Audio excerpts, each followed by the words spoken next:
글을 어디까지 써야 할까에 대해서 이야기해 보려고 합니다. 글을 쓰는 사람이라면 한 번쯤 반드시 마주하는 질문입니다. 어디서부터 시작해야 할지, 어디까지 써야 끝내야 할지 막막할 때가 많은데요. 함께 글을 쓰는 벗들과 이야기를 나누다가 이런 고민을 털어놓으셨습니다. 글을 쓰다가 자꾸 멈추게 됩니다. 도대체 어디까지 써야 하나요? 그 질문을 듣는 순간 저 역시 오래전 제 모습이 떠올랐습니다. 첫 문장을 붙잡고 한참을 망설였던 날들. 어렵게 시작해놓고는 어디에서 마무리해야 할지 몰라 저장만 해둔 글이 많았는데요. 아마 많은 분들이 비슷한 경험을 하셨을 겁니다. 쓰고 싶은 마음은 있는데 손은 망설이고 겨우 쓰기 시작했는데 끝을 모르니까 불안해지는걸요. 하지만 여러 번 쓰고 지우고 다시 써보면 저는 한 가지 사실을 깨달았습니다. 글은 길이로 완성되는 것이 아닙니다. 핵심은 남는 순간을 완성하는 거였습니다. 우리는 종종 글을 길게 써야만 해 라고 생각을 하는데요. 많이 써야 성실한 것 같고 분량이 많아야 가치 있어 보이더라고요. 저 또한 그런 과정을 거쳤습니다. 하지만 독자의 마음에 남은 글은 반드시 긴 글이 아닙니다. 짧더라도 분명한 메시지가 가진 글을 오래 기억합니다. 그래서 글의 기준은 분량이 아니라 무엇이 남았는가라고 생각해 보시면 좋을 것 같습니다. 처음부터 좋은 문장을 찾느라 시간을 보내고 멋진 표현을 고민하다가 결국 아무것도 쓰지 못한 예전의 제 모습이 떠올라서 싱숭생숭하기도 했습니다. 저 또한 그런 시간을 많이 보냈고요. 하지만 어느 순간 알게 되었습니다. 잘 쓰려 하지 않고 그냥 씁니다. 의식의 흐름대로 매끄럽지 않게 글을 씁니다. 표현이 어색해도 괜찮아요. 논리가 조금 흔들려도 괜찮습니다.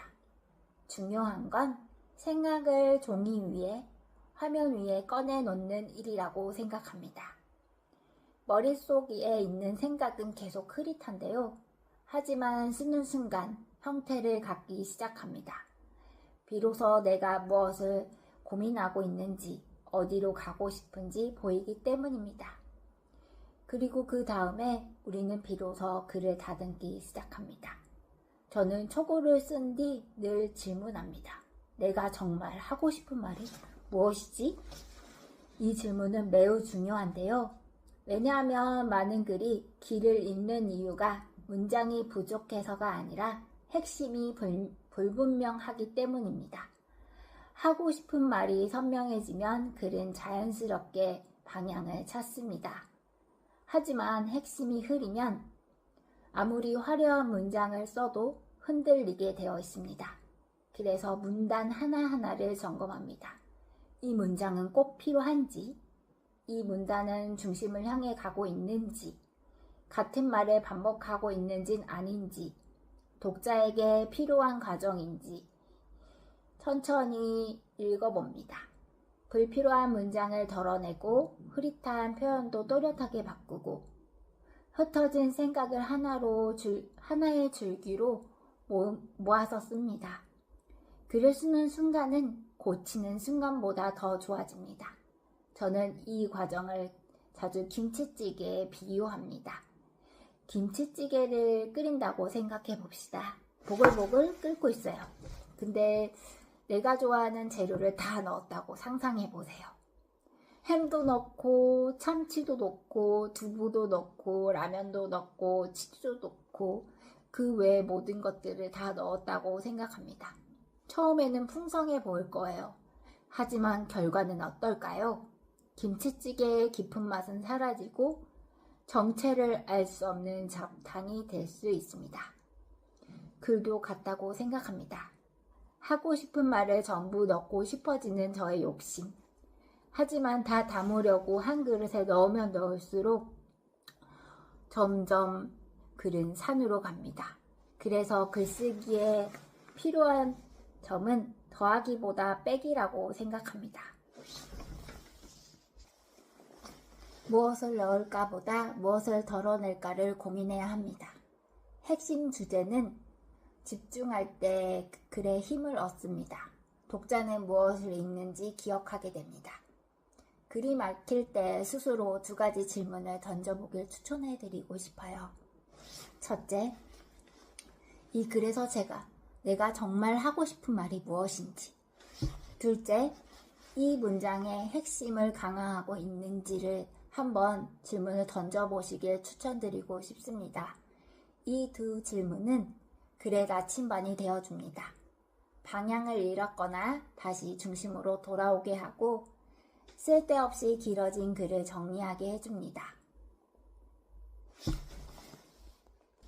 그리고 꼭 기억해주세요. 글은 언제든 수정할 수 있습니다. 말은 한번 내뱉으면 주워 담기가 어렵습니다. 하지만 글은 다릅니다. 지울 수 있고 바꿀 수 있고 다시 쓸 수 있으니까요. 서툴게 시작해도 괜찮습니다. 틀려도 괜찮습니다. 어색해도 괜찮아요. 짧아도 좋습니다. 중요한 건 쓰는 행위 그 자체라고 생각합니다. 글쓰기는 결국 잘 쓰는 기술 이전에 정리하는 과정입니다. 처음에는 생각이 많이 뒤섞이실 거예요. 그건 당연한 과정이고요. 감정과 경험, 질문이 한꺼번에 몰려와도 괜찮습니다. 하지만 하나씩 걷어내는 과정을 통해 내가 전하고자 하는 메시지를 찾아보세요. 무엇을 말할 것인가도 중요하지만 무엇을 남길 것인가에 대한 선택하는 일이 중요하다고 생각합니다. 그 선택을 반복할수록 글은 단단해지니까요. 좋은 글은 화려한 문장으로 꾸며지는 것이 아닙니다. 불필요한 것을 덜어내는 것, 여운을 남기는 글, 그리고 글쓰기는 한 번에 완성되지 않습니다. 다시 읽고, 고치고, 덜어내고, 또 다시 쓰는 반복 속에 글은 깊어지니까요. 흐릿했던 문장은 정리되고 흩어졌던 의미는 하나로 모입니다. 만약 지금 글이 자꾸 방향을 잃는다면 이유는 단순합니다. 핵심이 아직 선명하지 않다는 것입니다. 그럴 때 다시 질문해 보세요. 내가 정말 하고 싶은 말이 무엇인가? 이 질문을 답할 수 있다면 당신의 글은 길을 찾을 겁니다. 오늘도 완벽하게 글을 쓰려 애쓰지 마세요. 대신 한 줄을 쓰시길. 그리고 내일 다시 읽어보세요. 조금 더 고치고, 조금 더 덜어내고, 조금 더 선명하게 만드세요. 그 반복이 결국 당신의 문장을 만들 겁니다. 글은 어디까지 써야 할까요? 당신이 전하고자 하는 핵심을 남는 순간까지입니다. 오늘 여러분의 한 줄 글쓰기 응원할게요. 감사합니다.